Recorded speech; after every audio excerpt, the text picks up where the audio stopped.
Good morning viewers, I'm Citra Putri from Tera Aksara High School bringing the latest news for today.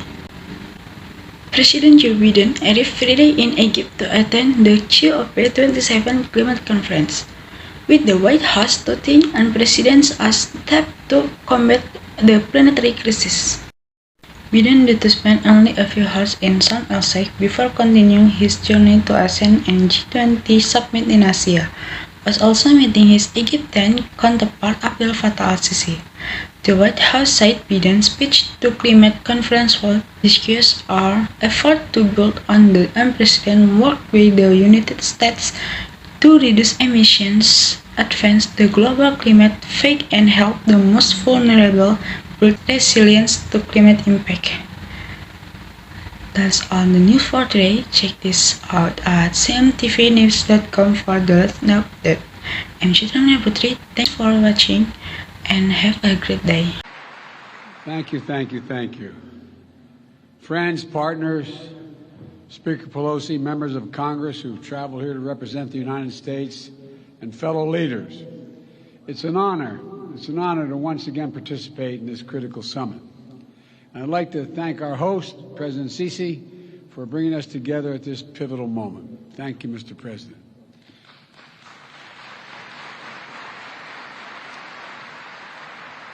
Let me start by acknowledging that this day is a day of commemoration at home in the United States.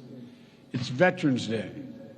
America's veterans and their families, survivors and caregivers, are the very spine and soul of the United States.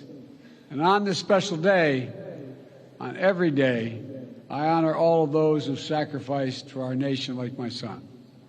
I want to thank one proud American veteran, a lifelong public servant, a dear friend, and literally one of the most decorated men to fight, Special Envoy for Climate, John Kerry. John,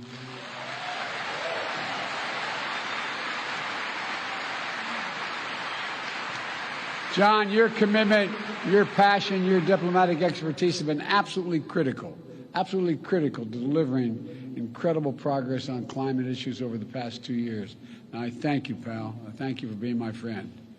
Here in Egypt, the Great Pyramids and the ancient artifacts stand as testament to millennia of human ingenuity.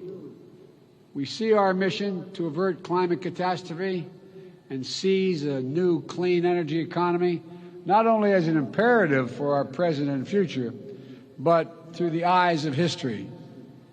According to the World Meteorological Organization, the past 8 years have been the warmest on record. In the United States, we're seeing historic drought and wildfires in the West, devastating hurricanes and storms in the East.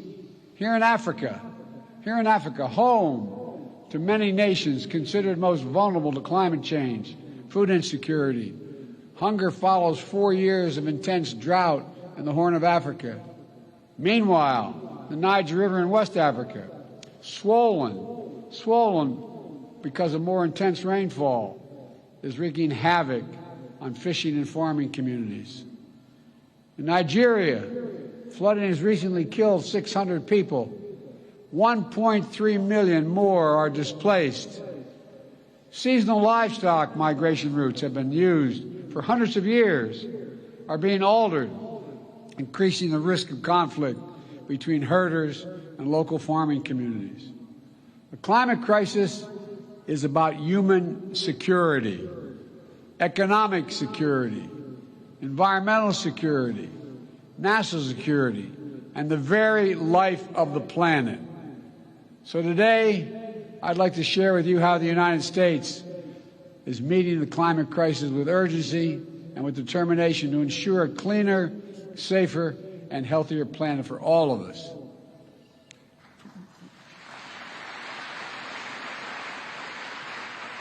From my first days in office, my administration has led with a bold agenda to address the climate crisis and increase energy security at home and around the world.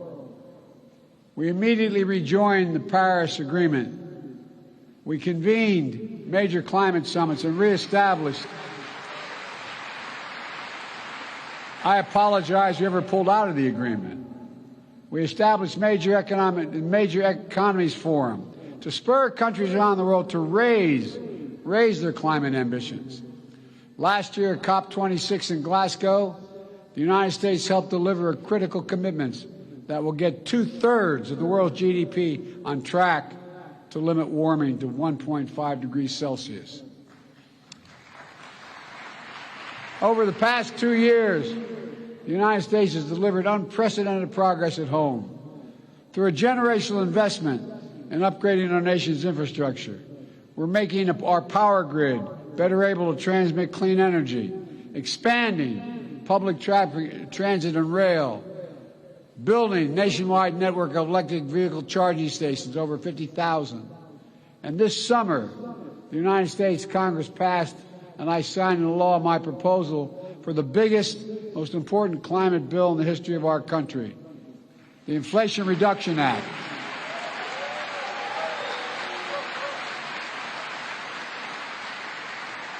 It includes less than I asked for, but a significant amount, $368 billion, to support clean electricity, everything from offshore wind to distributed solar, zero-emissions vehicles and sustainable aviation fuels, more efficient electrified buildings, cleaner industrial processes and manufacturing, climate-smart agriculture and forestry, and more. Look, our Department of Energy estimates that the new law will reduce emissions in the United States by about 1 billion tons in 2030, while unleashing a new era of clean energy-powered economic growth. Our investments in technology, from electric batteries to hydrogen, are going to spark a cycle of innovation that will reduce the cost and improve the performance of clean energy technology that will be available to nations worldwide, not just the United States. We're going to help make the transition to a low-carbon future more affordable for everyone, accelerate decarbonation beyond our borders. In fact, the International Energy Agency recently concluded that our significant climate investment will, quote, help turbocharge the emerging global clean energy economy. I was reading their quote, sorry. It's going to shift the paradigm for the United States and the entire world. We also ratified the Kigali Amendment to rally the world in phasing down the production and consumption of HFCs, greenhouse gases, that are thousands of times more damaging than carbon dioxide. And just yesterday, the United States became the first government to require that our major federal suppliers disclose their emissions and climate risk and set targets for themselves that are aligned with the Paris Agreement.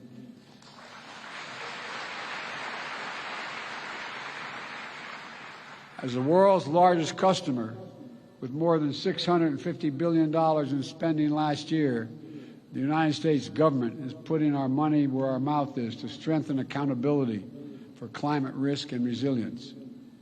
These critical steps are already locking in vital investments in our infrastructure, delivering lower costs for clean energy, spurring good-paying union jobs for American workers, and advancing environmental justice in our communities.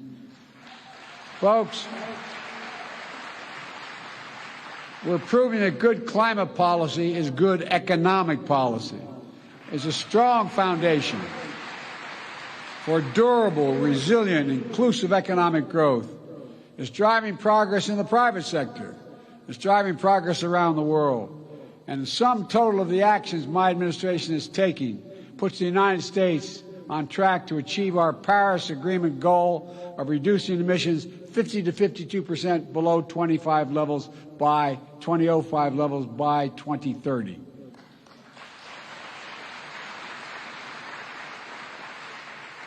Let me just take a moment to emphasize how meaningful it is that I can say that. I introduced the first piece of climate legislation in the United States Senate way back in 1986, 36 years ago. My commitment to this issue has been unwavering. Today, finally, thanks to the actions we've taken, I can stand here as President of the United States of America and say with confidence, the United States of America will meet our emissions targets by 2030.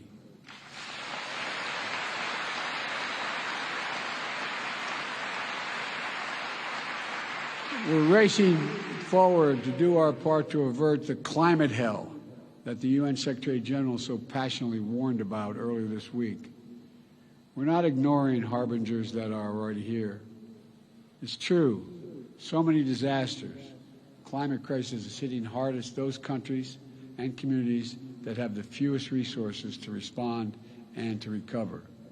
And that's why last year I committed to work with our Congress to quadruple U.S. support to climate finance and provide $11 billion annually by 2024, including $3 billion for adaptation. That's why the Fund Emergency Plan for Adaptation and Resilience, PREPARE we call it, to help more than 500 million people in developing countries respond to climate change. We're already requested more than $2 billion for the PREPARE this year. I'm going to fight to see that this and our other climate objectives are fully funded. Today, as a down payment, we're announcing more than $150 million in initiatives that specifically support PREPARE's adaptation efforts throughout Africa, including Adaptation in Africa, effort that Egypt and the United States launched together in June. This includes support for expanding early warning systems to help cover Africa, broadening access to climate finance, providing disaster risk protection, strengthening food security, mobilizing the private sector, and supporting new training center in Egypt to accelerate adaptation across the efforts all across the continent. My administration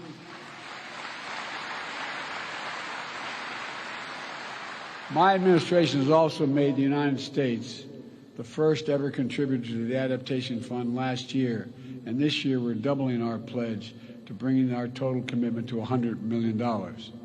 We're also making sure that every dollar we deliver goes as far as possible, unlocking larger pools of finance and the trillions in private investment we know that will be needed.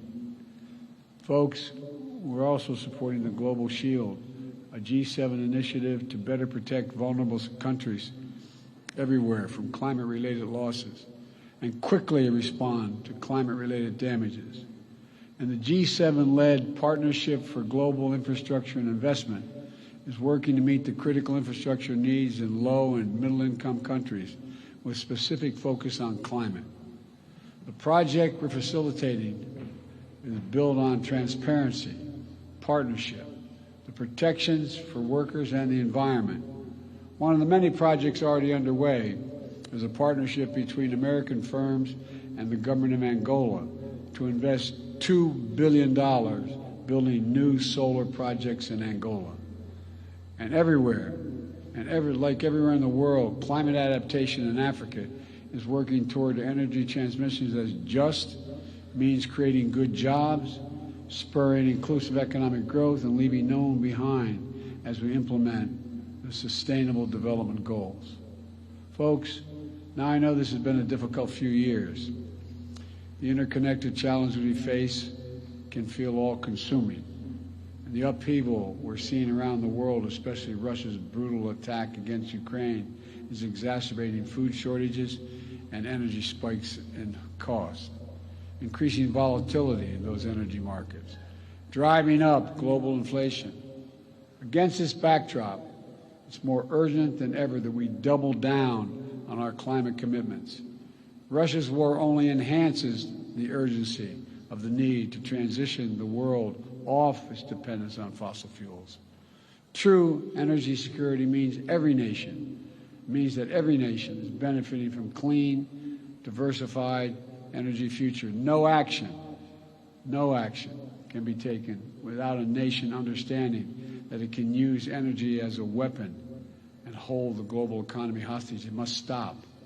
And so this gathering must be the moment to recommit our future and our shared capacity to write a better story for the world. Let's build on our global climate progress, raising both our ambitions and the speed of our efforts. The science is devastatingly clear. We have to make vital progress by the end of this decade. And that's why the United States is rallying the world around climate game changers. I launched one such game changer last year in the European Commission President von der Leyen, the Global Methane Pledge. We started it with the EU and 8 other countries. In Glasgow, it grew to more than 100 countries. Now more than 130 countries have signed on to covering more than half of the global methane emissions. Methane is 80 times more potent than carbon, and it accounts for nearly half of the net warming we're experiencing now. So cutting methane by at least 30% by 2030 can be our best chance to keep within reach of 1.5 degrees Celsius target.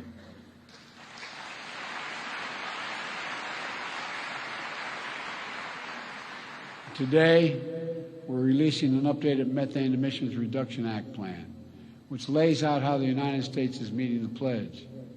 We're investing more than $20 billion in domestic methane mitigation to do things like cap orphan wells, leaking methane, improving industrial equipment in the oil and gas sectors to reduce emissions. It also lays out strong regulatory actions, including a new proposal from our Environmental Protection Agency to strengthen standards on methane across sectors, especially from super emitters, to make sure it's not released into communities impacting on public health. All told, these steps will reduce U.S. methane emissions from covered sources by 87% below the levels of 2005 by 2030.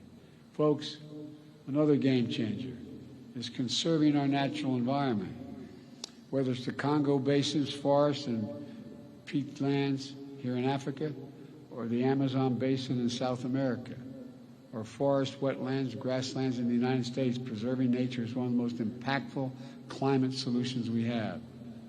Some that indigenous people communities have known and been the stewards of these efforts for a long time and generations. They've known it. Here at COP27, we are co-chairing Forest and Climate Partnership to deliver real rapid strides to halt deforestation. The best part is we don't have to develop any new technologies. We just have to make clear forests are more valuable when they're preserved than when they're destroyed. It's that basic.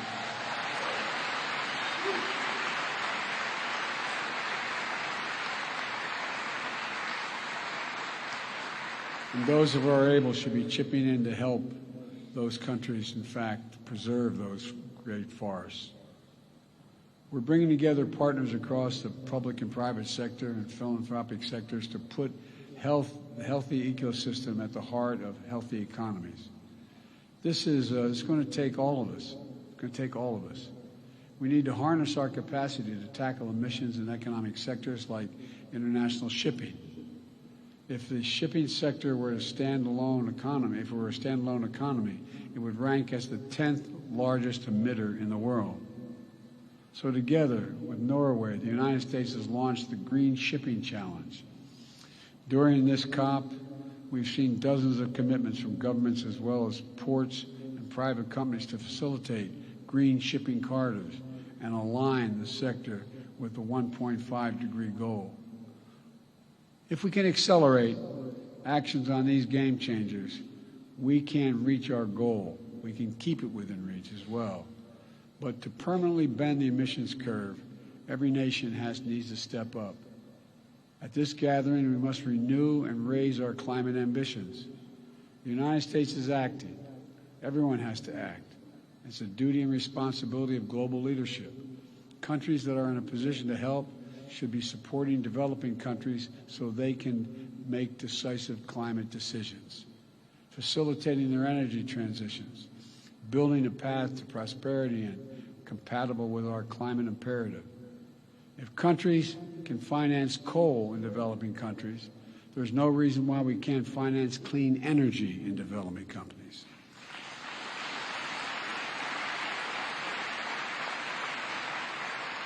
I'm pleased to announce today, alongside the European Union and Germany, a $500 million package to finance and facilitate Egypt's transition to clean energy.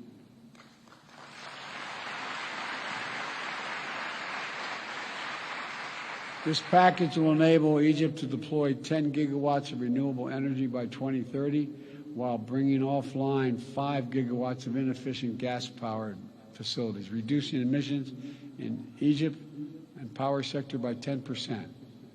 We will also work with Egypt to capture nearly 14 billion cubic meters of natural gas, which Egypt currently flares, vents, or leaks from its oil and gas operations. And because of this cooperation, Egypt is elevating its climate ambition and submitting enhanced national determination contributions. If we're going to win this fight, every major emitter nation needs to align with the 1.5 degrees. We can no longer plead ignorance to the consequences of our actions or continue to repeat our mistakes. Everyone has to keep accelerating efforts throughout this decisive decade. My friends, I came to the presidency determined to make the transformational changes that are needed, that America needs to make, and we have to do for the rest of the world, to overcome decades of opposition and obstacles of progress in this issue alone, to reestablish the United States as a trustworthy, committed global leader on climate. As I stand here before you, we've taken enormous strides to achieve that. But I don't stand here alone. This progress is being driven by young people all across America. Like young people around the world, they feel the urgency of climate. They feel it deeply. They're committed to these issues. They know the stakes, and that's their world we're creating. This is not to stand by and allow us to fail in this responsibility. We can't. That's why, as I look out of all the things that we've accomplished, but so much more to do, I'm optimistic. For all the work that remains to be done, we have to put down significant markers of progress. The United States has taken enduring steps to meet our goals. We're delivering on our promise of leadership, and more of the world is standing with us. Though determined diplomacy is necessary, we're finding consensus, building understanding, and launching new approaches. And the inspiring passion of young people, civil society, climate activists, indigenous communities is literally galvanizing the world. Yes, the challenges we face are great, but our capacity is greater than the challenges. We must never doubt that. So let's reach out and take the future in our hands and make the world we wish to see and that we know we need. A planet preserved for generations to come. An economy powered by clean, diversified, secure energy sources. Opportunities unlocked through innovation and cooperation to deliver equitable, more prosperous, and more stable, and more just world for our children. That's why we're here. That is what we're working toward. And we can do it together, I am confident. Thank you, thank you, thank you. May God bless you all.